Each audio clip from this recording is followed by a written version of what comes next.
It's helpful to ground ourselves a bit in how we were as kids or how we observe children. And side notes on this, one, I'm not suggesting being childish. I'm suggesting returning to a childlike state to tap into some innate wisdom in our core. And also, I know not everyone had a happy, playful childhood. So for them, it could be difficult to tap into this, which makes it all the more important. But basically, I think the simplest way is to look through your play history. This is an exercise that was created by Dr. Stuart Brown. He's one of the leading play experts on the planet. And it's effectively where you write down all the things that you used to do when you were a kid that you weren't getting paid for, you weren't being judged or graded for, you weren't being forced to do them. You just gravitated to them because it was a source of play, of enjoyment, of intrigue, excitement. And then you bring a few of those back into your weekly routine, whether it's for a half hour a day or an extended period on the weekends, 3 hours going to a park and playing soccer or catch. And I say 3 hours, totally serious. I think a lot of our lives are structured in these 30 to 60-minute increments. And if you don't give it like enough space to really sit and breathe and kind of have your nervous system relax into it and not be ready for the next activity, um, all the better. But test that. Just test doing that and then return to work and see how your mindset, your physiology shows up in that instance.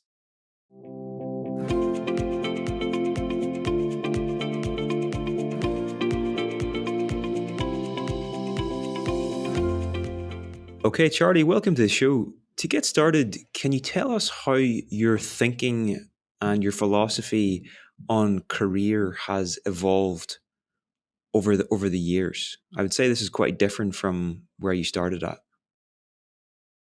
Yeah. So when I was at the beginning of my career during the recession, it was basically I was desperate to get into any job for a bit, right? It was no one was hiring, everyone was getting laid off.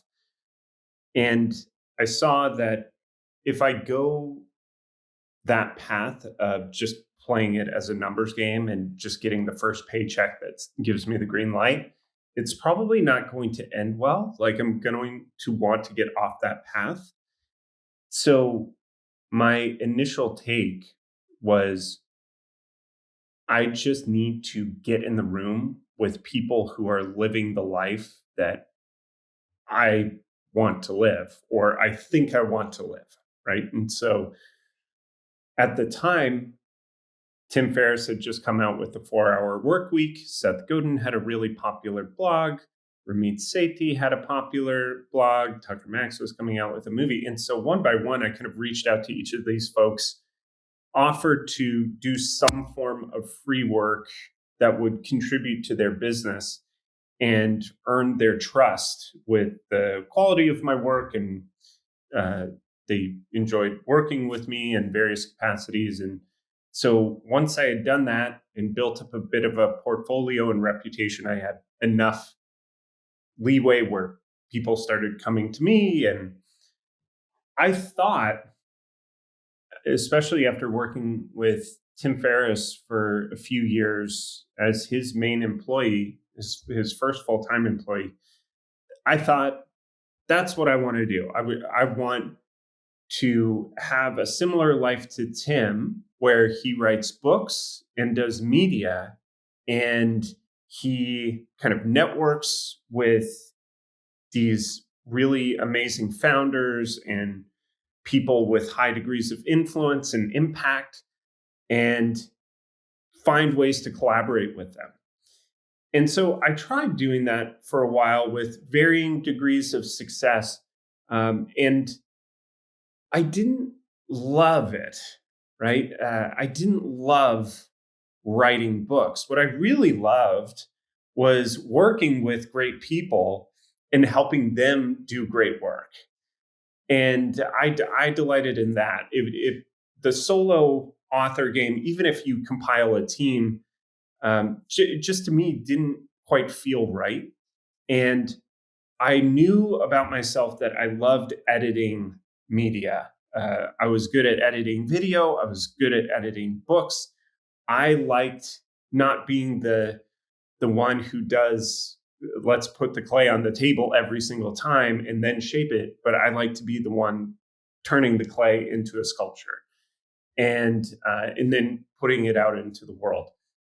And so it was by doing that work and having that self-discovery process of, hey, what really lights me up? What are the conditions here that led to eventually me doing well, I worked as the head of media for a publishing company. And so I was doing video editing there, really enjoyed it, but still felt the pull to kind of do my own thing.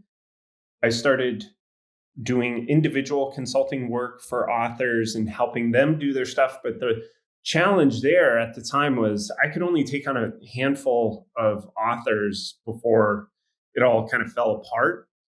And what I saw was the more work that I do for them, the more they're like, whoa, why aren't we doing more stuff? But when I did work with them, they were super appreciative. They were even happier with the results because they felt like they had their hands in the dough, so to speak, the whole time and not just waiting around judging my results. And so the collaborative nature I found was a lot more harmonious and fun and rewarding for both sides. And then when AI came out, all of a sudden I could see I could have real leverage. I could actually help more people, way more people, do way better work if I can codify the rules that I've learned over the years of writing, editing, publishing, marketing books. And if I can codify those rules, I can kind of make it a high likelihood scenario that somebody could write a great nonfiction book that could actually move the needle for their business. And so that's what I do now, which is I run Author Inc. We have, I think, now 5 full-time employees, work with 70 authors at this point, which is more than pre-AI, more than I could even imagine working with. And so I've always been, to answer your question, I've always been entrepreneurial. I've always liked working on products and putting ideas out into the world. I've known that about myself, putting stories out into the world, just finding the ways of doing it and the containers of doing it and the various forms of collaboration and how it looks. And that was a whole journey. And a lot of it was also centered around what level do you want to play at? Pricing determines your ability to deliver the best product, the best result, the best experience for your clients or not, right? Pricing can single-handedly shoot you in the foot. And for many years, I didn't think I was, but I was absolutely underpricing myself and making it basically impossible to do work at the level I wanted to do with the number of people involved. So that was a whole journey in and of itself. So I'll pause there. There's a lot to unpack there, but it sounds like, when you really zoom out on your working life, Charlie, it sounds like you started off like really ambitious, but also really serious. And you're working with Tim, work with Ramit Sethi, with Seth Godin, and you were doing work for them to an excellent standard, I would guess. But am I right in saying that you pushed it so hard that work might have lost its fun for you for a while? You actually burnt out, and this actually led to a crisis. And then I'm sorry. Go ahead. But yeah, sorry. Where I was going with that is, that then led to an understanding of the importance of play. And the question I was kind of curious to ask you about was do you think you could have reached that understanding about the importance of this in life? But also, you then went on to impact so many people with sharing that with the world. Do you think you needed to reach that really low, like brutal moment for that transformation to happen, or could that have been done proactively? 100%. And yeah, I passed over that part of the journey of going through suffering, which suffering equals suffering's the only pathway to wisdom, right? And so the suffering was largely self-inflicted. So I effectively worked so hard and switched partway through that journey from feeling like I was doing what I was aligned with. I was having fun. Like my interior emotional and physical state of feeling like I was at play and mastering something that was really fun for me, but looked like hell to pretty much everybody else. Um, that incentive or internal awareness shifted from intrinsic motivation to extrinsic motivation. So I suddenly became focused on output, money involved. Um, it was less about my internal pride or sense of joy and more about, is this effective? It just kind of stripped the humanity out of the work uh, for me. And like I said, largely self-inflicted. But that was kind of the way everybody operated in when I was in Silicon Valley in San Francisco at the time. It was like everybody was focused on this kind of effectiveness state. And don't get me wrong, it's super important to think of that stuff, but to have it kind of override your intrinsic motivators and become the focus sucked a lot of the joy out. And um, it felt like, I don't know, it felt like a moral misalignment. And I think that is at the root of a lot of burnout. Burnout isn't caused by working too hard, in my opinion. A lot of people work hard. Single mothers with 2 or 3 jobs work harder than I do. Nurses work harder than I do in the ICU. Um, and certainly I pushed myself physically to a brink of burnout, anxiety, and feeling like I was just in a bad state. Like a lot of that was facilitated by unhealthy sleep patterns, taking pharmaceuticals that could keep me awake longer, et cetera. Just not great decisions for my own biology. But also at the core of it, like you can recover from that fairly quickly if you're intentional.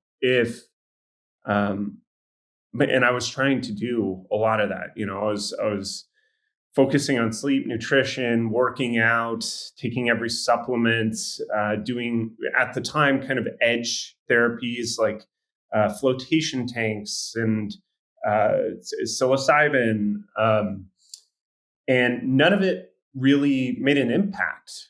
But what did was intentionally incorporating play back into my routine of treating it as an essential thing of, I need to have fun and not look at life through the work seriousness lens all the time.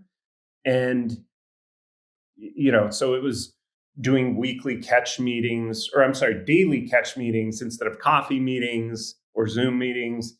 It was signing up for improv classes, which was 3 hours a week of purely doing things for the hell of it, looking like a fool, not being serious, kind of relearning the muscle, regaining the muscle that you have as a kid, where you're not attached to like, we're going to hit a goal. The goal is 30 laughs that we get in this next sketch. It's like, no, it doesn't matter, right? It's just, you throw it away at the end. And that just kind of broke me out of that mindset. And I became much more focused on, hey, but like, this is all a game. This is all a ride. And we I get to determine how I approach my life, my work, everything. And doing that shift in mindset, I firmly believe is the reason I'm married with kids today. It's the reason I run the business I do that feels so much in alignment. I mean, the logo of my company, it's this kind of fancy A, but it's really a slide. I picked it because I wanted it to look like a slide. I want the act of creating a book to feel as fun and joyful as going down a slide, and not like climbing up Mount Everest, which is what the analogy's been for forever. If you write a book, it's like going up Everest. Well, what if it could be the other way? What if it could be a delight and a joy throughout the entire journey? And that's what we're aspiring to, is to infuse and make that experience more playful and enjoyable all throughout. Because I think the results, the work improves if you're in a playful state, if you can remain in a playful state for much of it.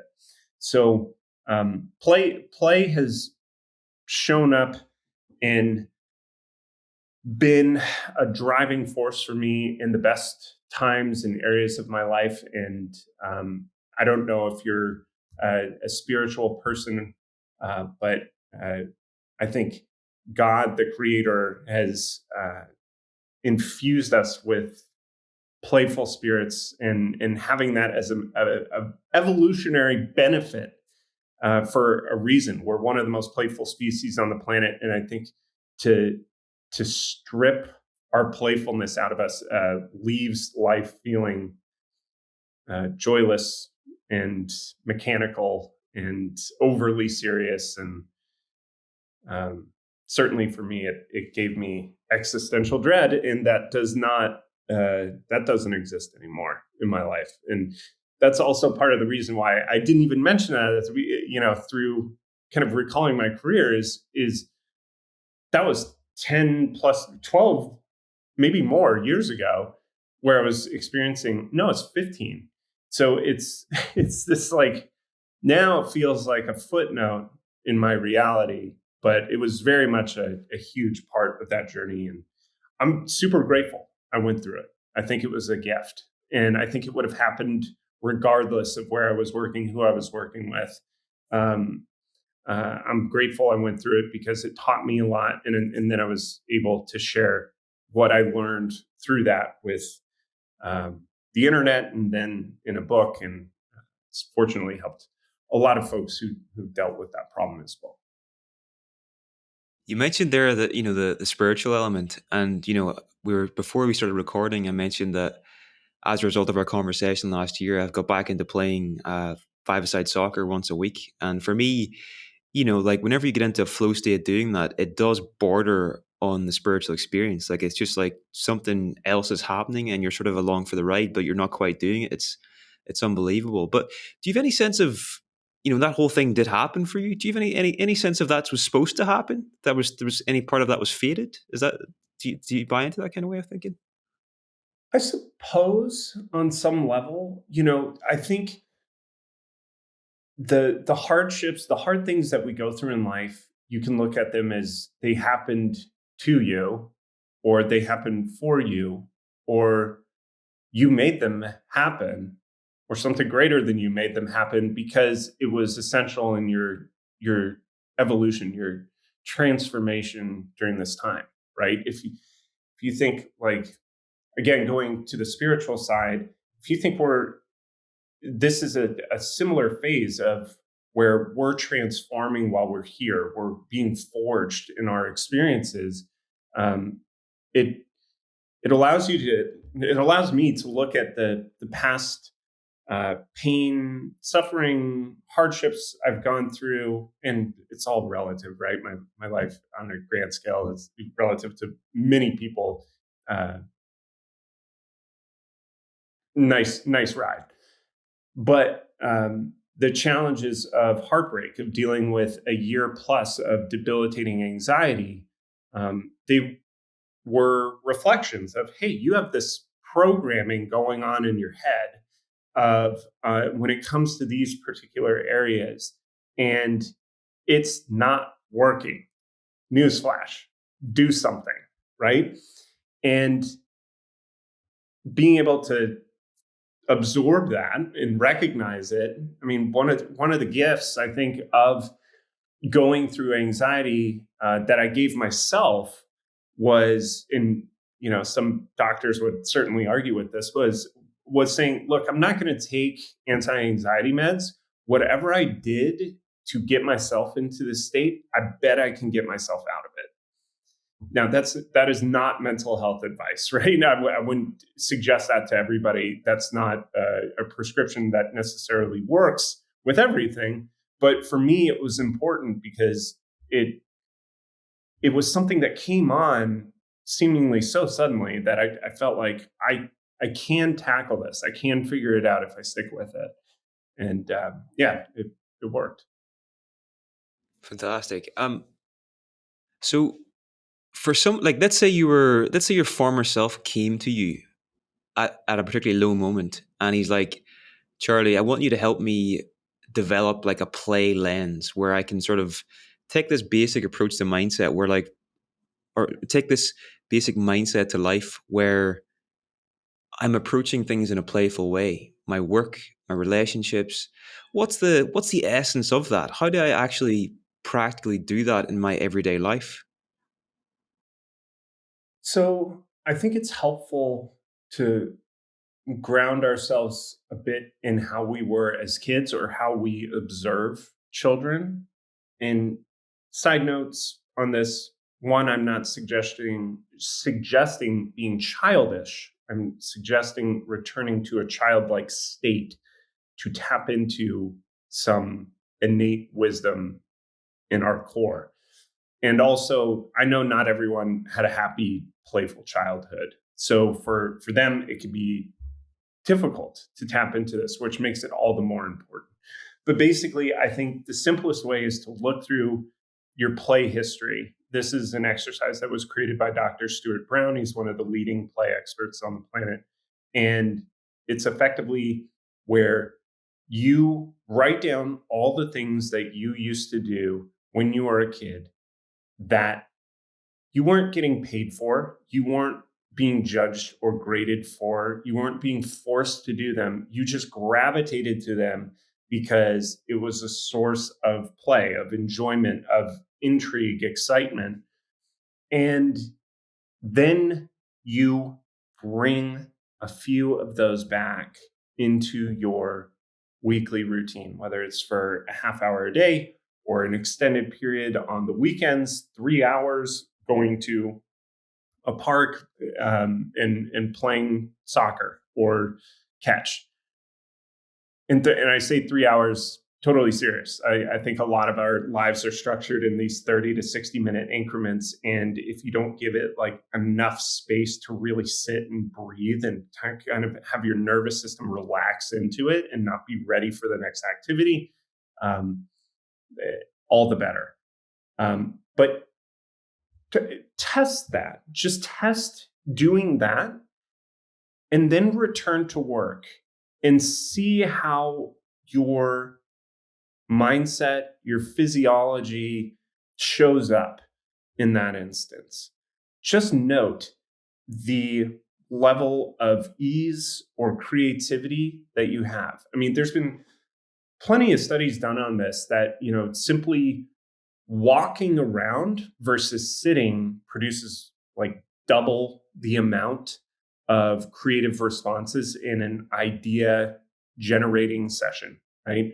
I think it was Microsoft, I believe, that showed a study of the brain under stress of having back-to-back meetings versus having meetings, quick break, meetings, quick break, is completely different, right? And so I think that is the simplest way to kind of bring back the lens, is to intentionally put it on a regular basis and then notice the spillover when you return to regular activities, basically. So they've shown that Nobel Peace Prize winners these scientists and leaders in their fields consistently have substantially higher rates of having hobbies that have seemingly nothing to do with their profession or their field of study. A lot of them play violin or they paint or whatever.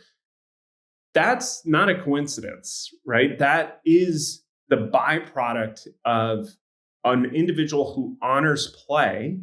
And the byproduct of that is all of these things tend to show up in the other fields, even though they're seemingly unrelated. So that's why I think play is definitely not a frivolous activity. It's absolutely not a waste of time. It's this thing that has these carryover effects and benefits to the work that you're doing. Yeah, for sure, for sure. When you speak about those spillover effects, like literally the day after, it's almost like I've taken some kind of pharmaceutical drug because I literally feel better on the inside. There's something happening. I don't know what the hormone is or whatever, but there's something being released there that makes a huge difference.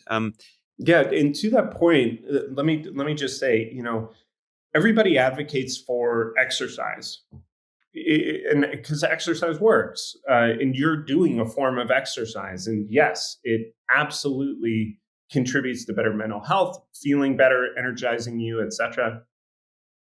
The thing that I just try to get across is exercise should be play. Like, don't just go hop on a treadmill and grind it out for 30 minutes and feel miserable at the end. You should feel energized spiritually as well. It can be just as much of a spiritual practice. If your thing is not getting in the weight room and lifting a bunch of heavy metal around, then you don't need to do it. Like, to find another means that is joyful for you and it's sustainable. Yeah, for sure, for sure. When you think about like the concept of exercise would be so crazy to hunter gatherers. What they'd be like, what you go and you run for no reason, like you lift these heavy things. They just be like, why are you wasting energy? Yeah, and that exists in other countries now still, right? Like Japan, they're not doing a bunch of powerlifting over there. They're not hopping on treadmills. They just live active daily lives. They stay busy and do things like gardening and errands and whatnot. It's not anything too crazy, but yet they live longer than we do. They're happier on a lot of uh, the scales that they're measured on. We could debate that, I suppose, but they're certainly doing something right, and it doesn't require grinding it out. You mentioned earlier about, you've gradually kind of figured out your sweet spot for work, and you could argue you're getting paid to play in some sense. And something I found interesting when I was preparing for this was this idea of I think it's a character diamond, and Mhm. sort of trying to understand what your archetype is. And I think yours was it a secret weapon or something along those lines. Yeah, Um, good memory. I think this is a very interesting and useful tool for people. How can people actually, how can people use it themselves? Like, where can they access it? Yeah, so I want to give a shout out to a woman I know who you could actually just take uh, her test for free. She does something that just kind of lays it out for you instead of you having to piece it together. Her name is Sally Hogshead, and I wonder. I wish I could see where the quiz was. Um, Look around. It's basically what makes you different, right? And she'll lay out that for you and wherever her quiz is. So hopefully we can find it. But anyway, um, the character diamond is a concept from storytelling, which shows. I always forget one of the sides of the character diamond, but you're the top of the character diamond. Give me a second here. Yeah. So the top of the character diamond is the primary character trait. It's your North Star. It's the thing that guides you. The secondary character trait is the thing that counters that North Star. Um, so, and then there's two others. There's the hill you're prepared to die on the right side, and the quirk or the flaw, your not so secret sin. And those are the flaw is particularly important because it grounds you both in relatability and acknowledging, hey, there's a flip side to this coin, right? The thing that you're great at is also your weakness in some ways. And so the question you had, excuse me. So the question you had was basically, how do we use character diamonds to help in our careers? Well, mainly just, where can people find this and how do they sort of, get access to it? But yeah, I think you've explained that quite well. And this is worth doing, you would say, yeah. I think any sort of profile, personality test, strengths finder, any sort of test that can reveal things about you on a and give you a clear signal of who you are is really important. And especially now, because you can dump all those tests into a Claude project and say, what do I need to be doing? Like, who am I at the core? Know thyself is the one of the driving commands in life. And it's really hard to read the label when you're inside the bottle. I'm sure you've had people tell you you're really great at these certain things, and to you it's normal. You One of the most common biases that humans have is we assume everybody thinks like us, and nothing could be further from the case, right? No one thinks like you, and so, or practically nobody. And so, being able to have a clear, no, this is actually very unique about you. This is what makes you different. And this is what gives you an understanding of yourself, of what your weaknesses are, what is really driving you.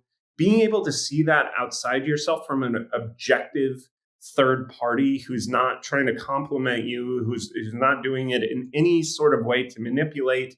It's just, here's who you are, um, is really helpful, because it's so easy to go come up with these narratives that send us down paths that aren't really ours.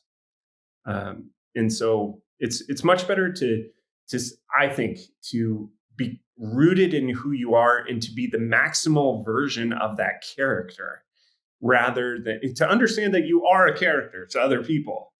And so to embody that at its fullest is what will make you special, rather than trying to be somebody else's character. Yeah, it reminds me of what you mentioned at the start of the conversation. When you were younger, like you've seen these people like Ferriss and Godin and Ramit Sethi, and you're like, I want that life. I want that life. But it's like, do you want the inner life? That's the real question. And I think if you really have that grounding and you know yourself really well, then you're less pulled by other people. You're sort of like, this is my North Star. And I think you're just less vulnerable to that kind of pull of following others and following influencers.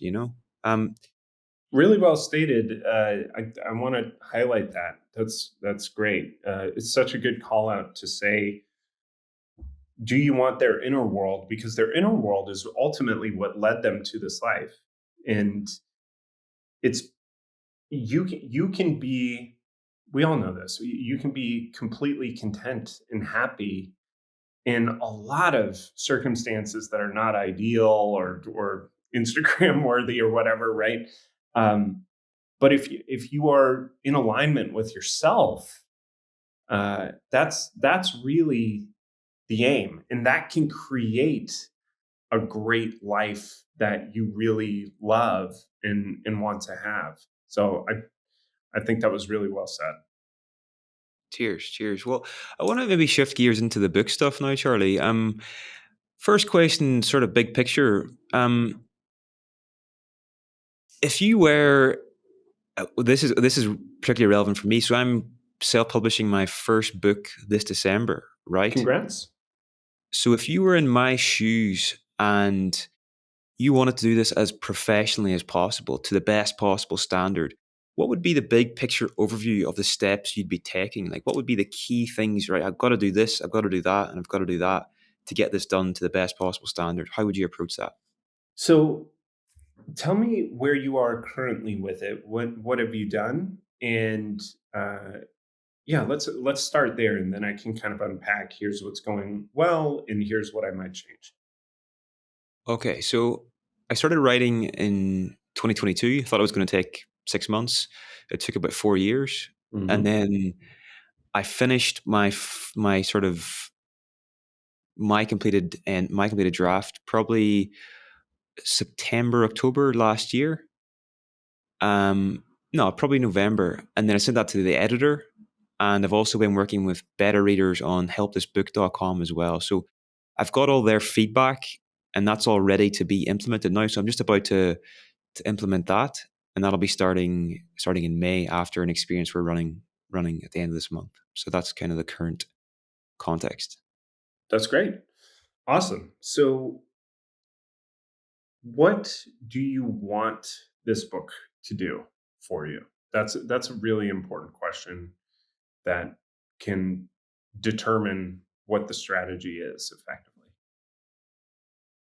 I think two things. For me, I think a North Star for me is probably coaching. Like, I think that's the direction I really want to move in the future. And that's something that comes quite naturally to me. And I'd love this book to be sort of part of a part of that ecosystem of a coaching business where like it the two feed into each other. And I'm also doing these experiences as well. So those three things, like retreats, taking people on the Camino de Santiago, et cetera, et cetera. So I love the book to be part of that kind of ecosystem. And another thing is, the book's called The Aligned Creator, and the essential belief is that I do believe in a creative intelligence. I think there's a creative intelligence that shapes our world, and I think that the more aligned we are internally, the more that intelligence can kind of work through us to do good in the world. So for me, it's all about like how do you create that alignment, and that's what the book's about. It's different frameworks and stuff I find useful for creating that. So to be honest, I just think it's been really valuable for me to do these things. So I want to share that with others as well. So there's two things: there's a personal element, and there's a other people element as well. Awesome.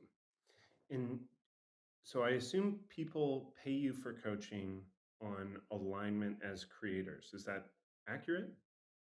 Well, that's what I want. What I want, but I'm not doing that yet. So this is going to hopefully be a launching pad into that. Got it. Okay. So take all this with a grain of salt because there's been a handful of times in my tenure where I give people feedback on what they ought to do to get what they want and to help the readers get what they want as well. And they're like, this completely derails me. And then they spend another, 5 years on the book. And so I don't want that to happen for you. I want you to publish what you got no matter what. That said, there's a few things to take into consideration here. If you ultimately want coaching to be a byproduct of the book, it totally can be. Do you have a clear reader defined who would be somebody who'd want to pay you for coaching?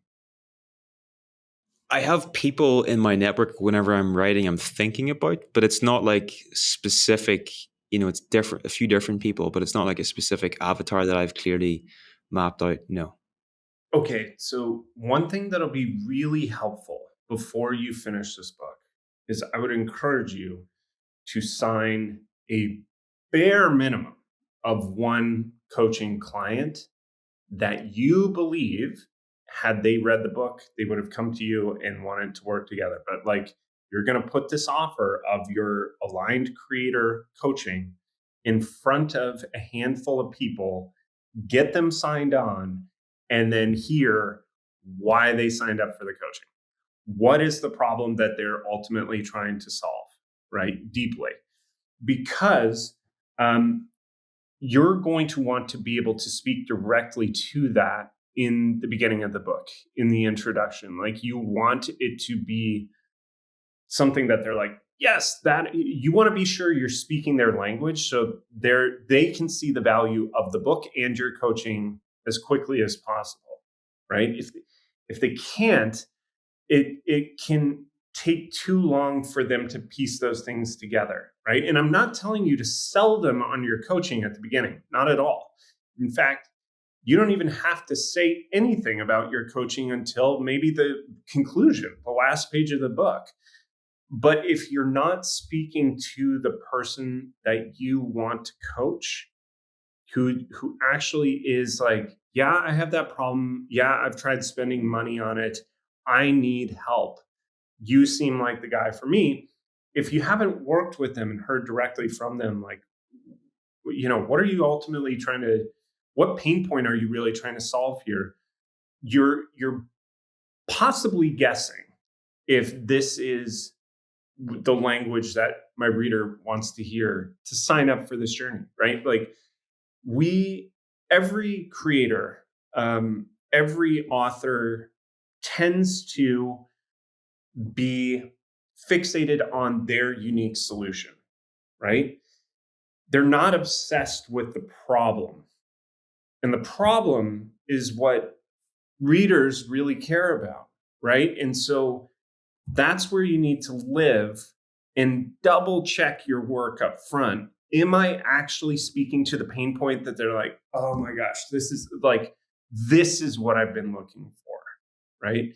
So as an example, I'm working with an author now who's worked with thousands of business owners. And the problem we're tackling is effectively the business. You don't own the business owns you, right? You tried to get into this thing for freedom, but it ended up taking it away. And so there's books that have spoken to that topic in the past, like The E-Myth.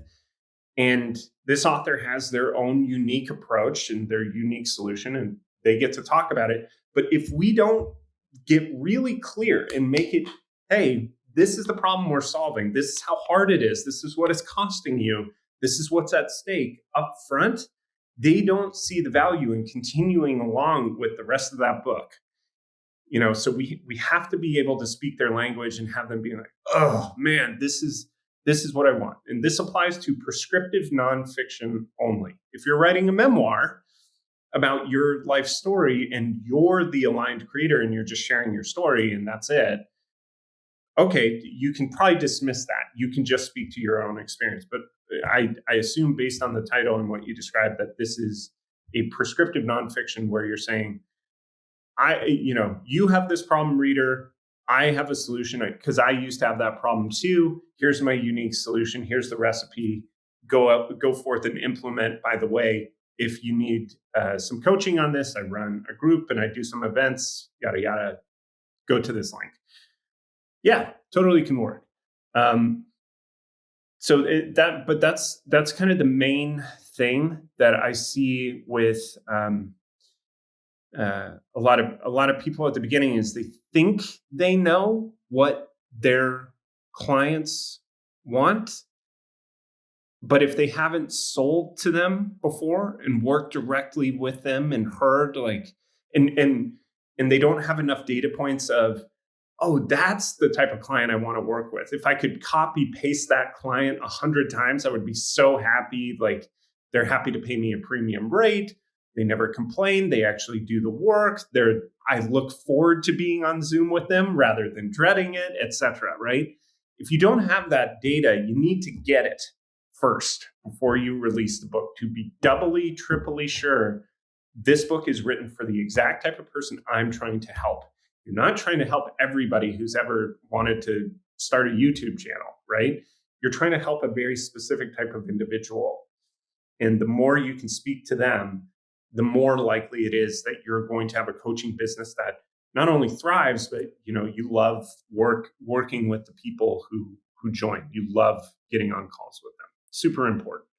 So that's the first place to start is not, hey, let's make the best product possible, but it's really, you got to be aware of the funnel that you're sending them into. If you don't know who you're trying to bring in and what you're really providing for them, that they're like, hell yeah, I'll pay that high price point. I know this because I made this mistake with Play It Away. There was no program on the other end, but suddenly I was getting hit up with, how can I work with you? Right. And it was like, oh, I don't know. So I was kind of scrambling to do the offer. What I should have done is the offer first, seen what the container is that I really love doing and with what type of people, and get very clear on it that, hey, I'm not catering to every person in the Midwest who is feeling some anxiety because, they don't take care of themselves at all. I'm catering to an executive or a founder at a company who their anxiety is debilitating for them in the workplace and causes them to, not perform. It's like a real performance thing. Totally different thing, right? Completely different. So that's the starting point. And then from there, it's, a lot of it kind of falls into place. As long as you know this is the book that's written for this specific individual, then you can double check, is this the right title and subtitle? Don't mess up the packaging on the book, right? Don't mail it in on the cover. Don't spend $300 on Fiverr or Upwork and call it a day. Invest in the best cover designer that you can find. Go to ineedabookcover.com. There's world-class designers on there. Work with one of them, pay them a premium rate. And same with the interior, make sure the book is beautiful in and out. That when it comes to editing, which is the phase you're in right now, I think you're doing it exactly right to use beta readers. I think they're super important. And you used a professional editor, it sounds like, also super important. A thing that a lot of authors skip is the read aloud edit, where they print out their book one chapter at a time and they read it aloud, because you're going to have to do that anyway. You're going to have to do it as an audiobook recording, right? And the most common thing that happens when recording an audiobook is they start narrating it and they're like, that doesn't sound right. Well, I wouldn't say it like that. And it's like, well, you could have avoided this if you'd read your book aloud and seen how things sound, because that actually allows you to remove that friction in their head too, in the reader's head. The more conversational and simple and clear it is, the more accessible it is, and the more likely they are to get through it and leave a review of, I can't believe it, I read this book in one sitting. A lot of books that people put down is just because of the cognitive load. It's not always because of distraction and, the internet's more exciting, though that is certainly a factor. A lot of it is just like, man, this feels like a drag to get through for the next several hours, and it's just too taxing mentally. So being able to pay attention to how your body feels while you're reading your book, right? Are there moments when it dips? Is there moments where you're like expanding, feel excited, organically, not forcing yourself to feel that way? And then, like we can get into pre-sales, marketing, launch tactics, it's all that stuff if you want. But really, at the end of the day, Seth Godin said something I love. He said, it's the author's job to sell the first 10,000 copies. It's the book's job to sell the next million. And at the end of the day, if you don't have a good product that can convert readers into fans that then promote your book for you, the book is limited in its capacity to reach people. It's entirely up to you to promote it, right? It needs to be a thing that can market itself.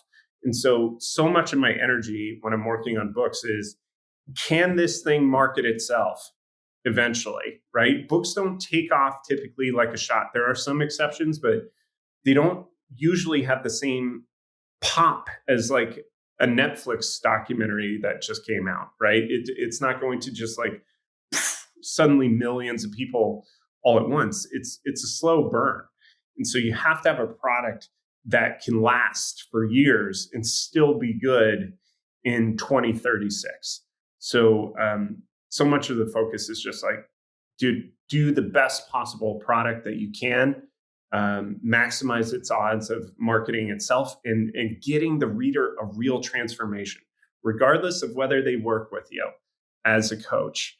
The book in the right hands should deliver the transformation that your coaching talks about, right? A lot of people just read books so they can say, dang, this is actually hard and I'm not going to be able to do this myself. I want to work with the author in their container, right? They're the expert at this. It'll just be best if I can work with them, right? But in capable hands, it should be something that just gets them the result. And they're like, you changed my life. The book is prescriptive nonfiction books. To me, the ideal version of it would be a red button that they open the book, they click the button, and it gets them that transformation. And it's just done. You have to create that as best as you can with words, and which has its own challenges. But that's what I kind of aspire to with books. That's incredibly valuable, Charlie. Thank you very much. Time for maybe one or two more questions. So I'm trying to think what to ask you here. I love the idea you talk about of making your potential readers co-creators of the book, and that's really important as opposed to just having this one-off, like, buy my book, I've launched it now. Can you share a bit about this? Yeah, absolutely. So, I mean, if you look at Robert Cialdini's work on influence and pre-fluence, and so much of getting people on board with doing what you would like them to do is having them make these little micro commitments and feeling ownership of it. And so when you ask readers, hey, I'm making a book, I want to make sure that it's useful to someone like yourself. Can you just respond back to this email with like the number one problem that if the book solves it, makes it worthwhile for you? That's a little micro commitment. And it also allows them to vote and say, hey, here's what matters. When you ask them, hey, I'm deciding between these 4 cover designs, could you tell me which one you love the best and why? Another micro commitment. Beta readers, they now are telling you, here's what I love and dislike about the product. Here's what's confusing. Here's what feels slow, etc. You're getting them on the ride with you so that they feel like the success of this book I contributed to. It's one of the brilliant uses of Kickstarter, to be honest, is now these people are not just customers. They're not buyers. They're founders. They're investors in this new thing. They're the ones getting the project off the ground. And it's similar with beta readers. And I think it's just so important. Books are not done in isolation. If you look at the acknowledgement section, you see books are a team sport. And in the early phases of launching a book and marketing it, you need to have a group of people who are champions of it and want to see the foundation laid for its later success. Whether it takes off right away or is a slow burn or plateaus, it doesn't matter. You still need those early initial readers who care about the book, because what the biggest mistake authors make when marketing their books is they wait until launch week and then they send an email and they're like, hey, friend, I know we haven't talked in 6 years, but I've been working on a book. It's the most important thing in my life. Will you buy a copy, leave a review, and then post about it on social media? Thanks so much. Peace. The reaction to that is always nothing. It is silence. It's completely ineffective, because it's like, dude, where have you been? Like, I had no idea this was happening. I have my own life. Yet there was no lead up. There was no anticipation. There was nothing coming with this. You didn't invite me into this world at all. You just expect me to to give you money and run around and do a bunch of favors for you. It doesn't work. People are busy. They have their own interests that they're taking care of. So you have to be able to convince, not even convince, and just invite them along for the ride. Not everybody's going to go, but the few who do tend to show up really well for you when the book comes out. They'll leave reviews, they'll buy multiple copies, they'll tell people because they feel like I helped make this book. And so it's an opportunity for them to say, yeah, I was a part of this too. And that's a cool gift to offer people, right? To say, hey, you took part in this book. And so to not offer that also kind of deprives them as well. I'm sure you've had, maybe you can relate to this. Maybe you have a birthday coming up and you don't want to throw a party, right? I don't want to make it all about me. It feels kind of ridiculous at this age, whatever the narrative is, right? The party's actually not for you.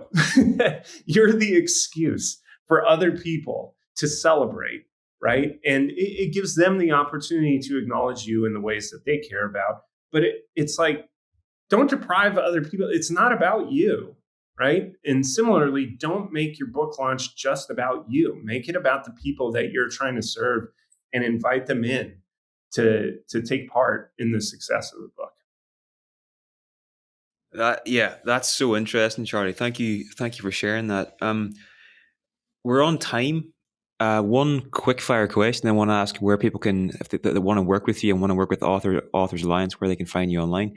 The quick fire question is very quickly. If you could only read one or two books on repeat for the rest of your life, which would you choose? Oh man.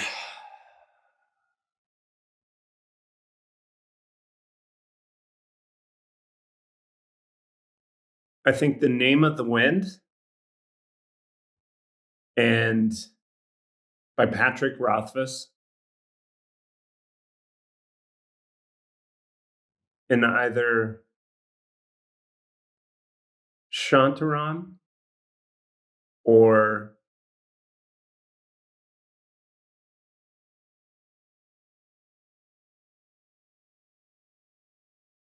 either Harry Potter 4 or Harry Potter 7. Just in terms of, actually, no, I'm going to modify that. I do like,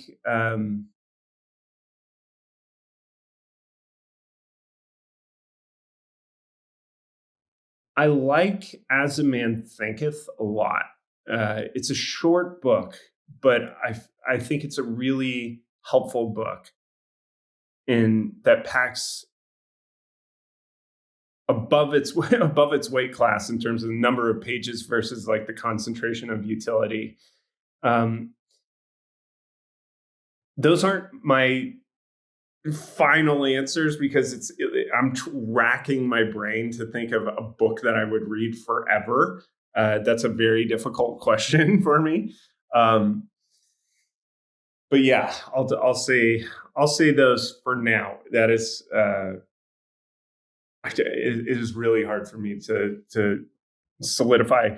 I know a lot of people would go with classical texts that have stood the test of time, the Bible, meditations, those sorts of things. But I love the prose, the storytelling in A Wise Man's Fear and, The Name of the Wind and Shantaram. I think it's beautiful. It's wonderful storytelling. And of course, J.K. Rowling at her height with those two books, I think is just incredible. They're like flawless books. Where can people work with me? The company is actually named Author Inc. now, author.inc, and that's our URL, author.inc. And so if you want to work together on a prescriptive nonfiction book, that's where to go. Amazing. Thank you, Charlie. I wasn't aware of The Name of the Wind or Shantaram, so I will definitely check those out. It's been so fun. I've learned a lot as always, and just want to wish you the best going forward. Likewise. Thanks so much for having me again. And Yeah, keep doing what you're doing. It's great. If you enjoyed this episode, you might also enjoy getting our 7 Insights newsletter. This is a once per month email where I share 7 of the most valuable insights I've uncovered in the previous 30 days. It includes book, podcast, and documentary recommendations, as well as questions and quotes specifically curated to help you live a more creative, intentional, and meaningful life. It currently goes out to over 50,000 subscribers each month. And if you're interested in joining them, you can sign up via the link in the description.